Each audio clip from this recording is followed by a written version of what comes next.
kur kam bërë këtë deklarat, kam qenë në një media, kolegët tuaj, dhe në fakt ka qenë një tjetër bised me një dinamikë ndryshe.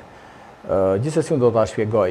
Së pari, për të heshuar kurreshtjen e të gjithë atyre të cilët kolegëve tuaj apo që kanë përhapur, më themi, këto thashe theme, që Zoti Meta ka probleme shëndetësore e kështu me radhë. Unë ju garantoj, para 2 ditësh isha me të, dhe fola, diskutova, ai është në gjendje padyshim shumë të mirë, bën palestër, bën ato aktivitetet e tij të përditshme, lexon, shkruan, kontakton me Partinë e Lirisë, pra ka jetë e tij dinamike pavarësisht se është në gjendje në kufizim apo në heqjen e lirisë.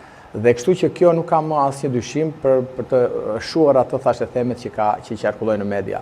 Për sa i përket pastaj deklaratave që unë kam bërë, do të kuptojmë, kemi parasysh në kodin në dispozitat e kodit të procedurës, parashikohet edhe zvendësimi, shorja apo edhe revokimi masave të sigurimit.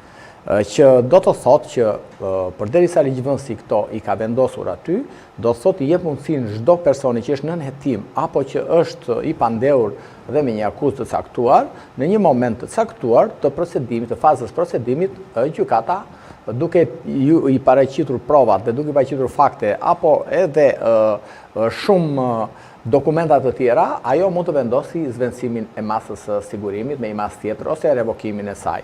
Dhe në këtë kuptim unë mendoj që Zoti Meta së shpejti besoj se do jetë në liri, sepse edhe masa e sigurimit që është marrë ndaj tij në muajin tetor të vitit të kaluar, ka qenë një masë sigurimi e sforcuar dhe me pretendimin e organit të akuzës, prokurorisë posaçme, se ai mund të dëmtoj provat, po të ishte i lirë dhe duke qenë që mund të dëmtoj provat apo të intimidoj dëshmitarët, ne kemi mbajtur ne vendosim që ta mbajmë në arrest me burg. Një pyetje nga ana profesionale. Po.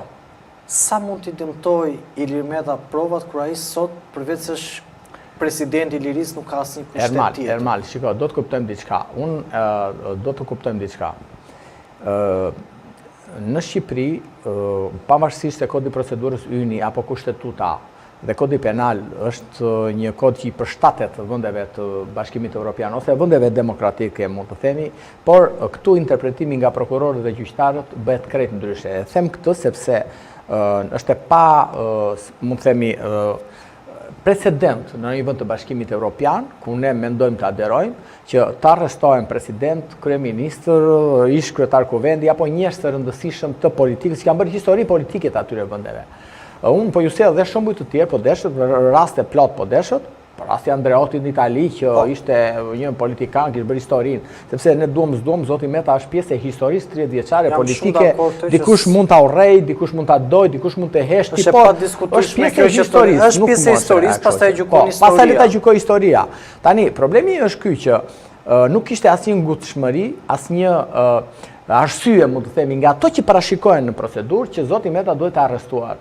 Pastaj nuk po i futemi mënyrës së arrestimit, që ishte krejt kriminal. Unë mendoj që u nxitua edhe prokuroria, po atyshim pastaj edhe gjykata që e pranoi kërkesën e prokurorisë për të marrë atë masë shtrënguese. Sepse në kodin e tonë të procedurës janë 7 masa. Pra fillon nga arresti në burg, arrest shtëpie, edhe deri tek detyrimi për paraqitur pranë përgjithësore ose heqja e pasaportës. Dhe kështu që këto masa vendosen, pra masa e sigurimit arrest në burg është masa e fundit, që do të thotë që ti nuk ka mas tjetër që mund t'i vendosësh dhe vendosësh atë, sepse përbën një rrezikshmëri të lartë shoqërore, për rendin, për sigurinë, për publikun, ti mundesh të ke vrarë njëri dhe po ndonjë jashtë do vrasësh një tjetër, pra do bësh krime të tjera.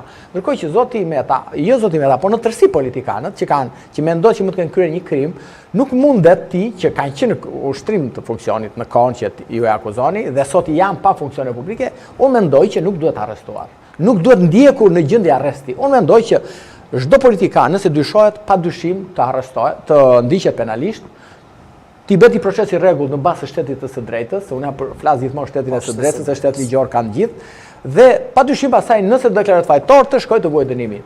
Por forma, mënyra që ndiqet në Shqipëri, unë mendoj që është mënyrë inkuizitore. Avokat, në këtë situatë, çfarë mund sjellë apo ka precedent, dhe këtu po të pyes edhe si njeri që jeni informuar, ka precedent çfarë sjell kjo lloj mënyrje burgosje të funksionarëve të lartë të shtetit shqiptar çfarë mund cilli kjo në terma afat gjatë në situatën politike në Shqipëri? Ermal, shiko, kur u bë reforma në drejtësi, ju keni parasysh. Kur u bë reforma në drejtësi në Shqipëri, që u votua nga 140 deputetët, por në fakt rrugës pasaj filloi u deformua, sepse do ta pranojmë që u votua qartësisht nga të gjithë që hajde do bëjmë reformë, da reformojmë drejtësinë e kështu me radhë. Ne ndënjëm disa vite pa gjykatë kushtetuese, ndënjëm disa vite pa gjykatë lartë dhe kryeministri aktual, zoti Rama në atë kohë thoshte që kur s'kishte gjykata dhe njerëzit s'bënin dot atë rekurse se as ankime asgjë, thoshte më mirë djepi bosh se shejtani i brenda. Dhe ne sot po vojmë këto pasoja, sepse jo se Shqipëria nuk kishte nevojë për reformë, reformë ka nevojë dhe Shtetet Bashkuara që është ne mbajmë si etaloni i dëshmërisë apo demokracisë dhe lirive drejt njeriut. Ka reformë, ka nisur Gjermania që në 2021 një reformë. Por reforma në Shqipëri nuk u bë reformë. Në Shqipëri u bë një, mund të themi, në mënyrë kirurgjikale, pra u bë një operacion ku u shkatëruan çdo lloj vlere të njerëzve që kishin vlera juridike. Madje janë larguar nga sistemi dhe njerëz të cilët kishin dhënë kontribute në jurisprudencën shqiptare kështu me radhë. Padyshim që kishte të korruptuar dhe do ketë korruptuar, sepse sistemet nuk ndërtojnë asnjëherë perfekt. Por problemi që ndron këtu që ne gjatë rrugës deformoj që në momentin po ju kujtohet kur zonja Arta Marku zgjot me 69 vota. Dhe që aty pastaj mori rrugtimin e saj, krijua SPAK-u, krijuan institucionet e tjera, KLP-ja kështu me radhë. Pra, një gjë që lind në këto kushte, një fëmijë që lind, do thënë sakat në gjuhën e popullit, ai nuk ka se si të shërohet me rrugës. Se nuk shërohet dhe ka gjenetike atë. Dhe ne e ndërtuam në këtë mënyrë të njëanshme, nuk e vazhduam në mënyrën të dyashme dhe përse për të marrë meritat. Dhe po t'i vësh sot që a thot kryeministri, thot meritat janë tona, thot, sepse ne kemi bërë reforme këtu me radhë. Sepse ashtu e... Mirë, shiko, njerëzit janë të prirur ta besojnë, e kuptoni? Po, jam shumë dakord me këtë premisë. Dhe pse mos ta besojmë sot ai, e kupton? Tani problemi është ky.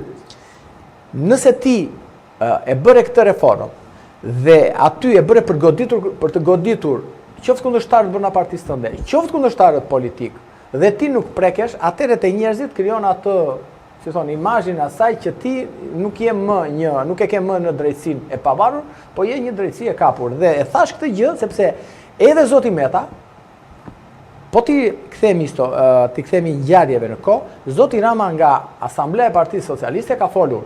Ne duhet t'i heqim shqiptarë çfarë borxhi kanë shqiptarët i Metës, se kishin aty ministre, kishin pra i zuri të gjitha funksionet që kishte ai patur dhe SPAK-u duhet veproj. Do t'i që SPAK-u veproj, a ishe rasti kjo? Unë nuk besoj se është rasti.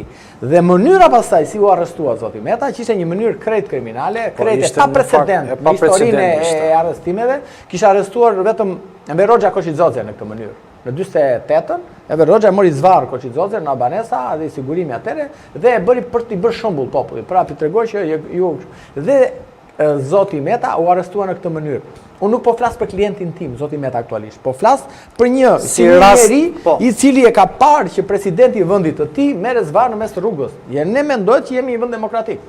Kështu që unë do ta e bëra këtë rezume për të thënë që nëse një çështje lind e tillë, është shumë më vështirë pastaj që ato gjykatat, ai gjyqtari, ai prokurori, ti të fillosh pastaj që të mendoj për ta lehtësuar pozicionin e tij juridik, ka apo nuk ka prova.